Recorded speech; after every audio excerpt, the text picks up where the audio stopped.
And, I've talked on this show before about the futility of the war on drugs, which I would like the government to surrender in that war. Of course, whatever the government wars on, it loses the war. We had a war on poverty, and poverty won. There's more poverty now than there was before we launched our war. We have a war on drugs, and drugs are winning the war. Drug use is going up. It's not going down. In fact, whatever the government spends money trying to eliminate, it will increase it. So if the government really wanted to reduce poverty, it would get out of the poverty business and allow the free market to do what the government can't. The same thing when it comes to drugs. Prohibition did not work in alcohol. All that happened was alcohol use went up and crime went way up. And how do I know that alcohol use went up? Well, because there were more speakeasies in New York during Prohibition than there were bars prior to Prohibition. And in fact, there's all sorts of evidence based on the ingredients that were used to make alcohol that as a nation, we used more alcohol when it was illegal than when it was not. And I think the same thing is happening with drugs, but I want to talk a little bit, not as much as I thought I was, because I realize I forgot that Tom Woods, in my absence, made mention about this particular case. But I still want to talk a little bit about it because I think I'm going to look at it maybe from an angle that Tom hadn't.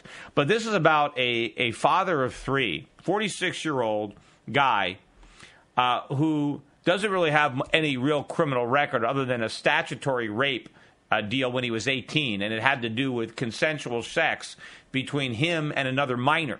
So they were both under 18, and somehow he got in trouble for having consensual sex while he was a teenager. But apart from that, he has never had any kind of brushes with the law, but he's now serving 25 years in jail, 25 years in the state of Florida, because he sold 3 bottles or 4 bottles of prescription pain pills to a friend of his for a total of $1,800. $1,800, 25 years. $1,800. I mean, if you stole $1,800 worth of stuff, you get a slap on the wrist. I mean, there's no way you'd even go to jail for that. If you stole $100,000 worth of stuff, there are people that are in jail for manslaughter. When you're drunk driving, you're in jail for a couple years. People die. 25 years in jail. 3 kids, young kids. And the problem with me is the way the government does this. So you think we live in a free society. The person that he sold his drugs to was a government informant. That's the only so-called victim. The guy that befriended him. He approached him. They became friends. The two of them were friendly. And the one friend comes to another friend. Oh, I have terrible pains. Can you help me out? Can I buy some of your pain pills? Right? The guy approaches him, asks him, can I buy your pills? It's not like this guy is out there selling pain pills and this guy's a customer. The guy induces him based on a hard luck story from a friend that, hey, I really need some pills. Can you sell me some of your pills? So the guy collects about $1,800 and then is arrested for drug trafficking. Now, the government ends up cutting him a deal. They say, look, you got 25 years, but we'll only make you do 10 years if you can help us find a few more drug dealers like you. In other words, if you can entrap some other people, then we'll reduce your sentence if you can help us get other people to send away to jail. So apparently he said okay, but he couldn't find anyone to bite. I guess he was trying to induce people to do the same thing that he did, but unfortunately, or fortunately, he didn't have any luck. And so now he's in jail for 25 years. And here's where the story really gets interesting. The guy that entrapped him was offered the same deal. He got a 15-year sentence, but because he entrapped this guy and maybe some other guys, he got his sentence reduced to like a year and a half. So this is what's going on. This is what U.S. government officials, they're shaking people down. You shouldn't even be able to prosecute somebody for a crime if the only person involved in the crime, the only victim, is a government informant, right? Because, I mean, I would say if somebody is a drug dealer and you have and you know they're a drug dealer, and then you get an informant to get a better case, to get better evidence, then I could see using informants. But when the informant is the only example where the person has sold drugs, if the only customer is the informant himself, and the only reason the guy sold the drugs is because the informant wanted them. I mean, what if somebody comes up to you and says, "Yeah, I want a bottle of your pills. I'll give you $1 million for it." $1 million. I mean, well, you going to turn it down? But this guy only got $1,600. He's 25 years in prison. You know, I also read more about this as I started to learn about this program, and I read that this is what they do. A lot of young kids, they end up getting busted, and then the government cuts these kind of deals where they use them as an informant. I read about one woman who maybe had a couple of joints, and they basically dangle this large prison sentence over her head unless she helped the police bust some drug dealers.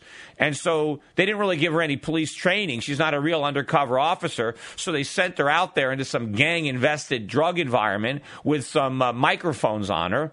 And they found her dead because they shot her because they found out she was an informant, and they killed her. So she ended up with a death sentence because she had a couple of joints. But this is the kind of stuff that's going on in the United States where really law-abiding citizens are being shaken down. They're extorted. They're being thrown in jail. I mean, I think the least of the story is the fact that it's going to cost us about $700,000 to keep this father of three, who is no threat to anybody, in jail for the next 25 years. But what kind of a society does this to its citizens? Think about that. What kind of society, what kind of country are we living in when this is acceptable behavior from the law enforcement community? I mean, if you agree with any of this stuff, I'd like to hear from you. Who thinks this guy should be in jail for 25 years for trafficking in drugs? We got a quick break. We got another half hour of the Peter Schiff Show straight ahead.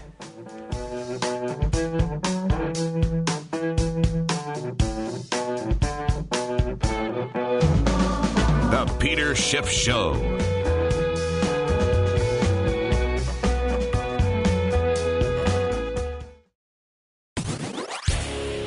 We now return to the Peter Schiff Show. Call in now, 855-4-SCHIFF. That's 855-472-4433. Rebel Radio. The Peter Schiff Show. This is Peter Schiff here at SchiffRadio.com. 855-4-SCHIFF is our phone number. We still do have some open lines. Before the break, was talking about the story of the 46-year-old father of three in jail for 25 years because he sold a few pills, pain pills, to a government informant who entrapped him into selling those pills. But, you know, a lot of these laws about the informants, the idea, and it shows you how, you know, these ideas backfire and whatever the unintended consequences are, the government always achieves the opposite of the intended consequences. The idea was that, you know, we would catch these lowly drug dealers, the small guys, and throw the book at them, like threaten them with, 20, 25 years, 30 years in jail, but then give them the ability to reduce the sentence if they rat out some of the kingpins, some of the people higher up. And so that was the whole idea, that they'd used a little fish to catch the big fish. Well, it didn't really work out that way, because the problem is a lot of the little fish, they don't even know who the big fish are.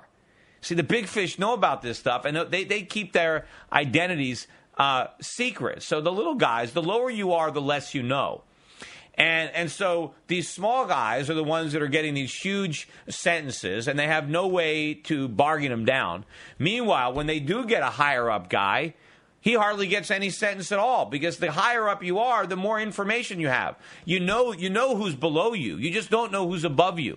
So when you're a high-up guy, you can throw all sorts of little minnows to the government, rat out a bunch of people who mean nothing, and get yourself a sweetheart short sentence. Meanwhile, the lowly foot soldiers are going away for 20, 25 years, or in the case of this individual, he's not even a soldier at all. He's a civilian. He's not even part of the drug war. He's just a guy taking pain pills because he lost an eye in an accident, and now some guy befriends him who complains about pain, and the guy helps him out.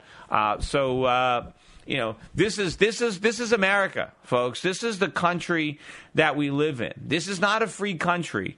This is not a limited government. And this is the state of Florida. Florida is supposed to be, one of our better states with less government. This is an example of an enormous government. But of course, it all stems from the war on drugs, which of course we should end, and all the stuff that goes with it. Like this, the incarceration of this individual. Speaking about the government wars, I guess,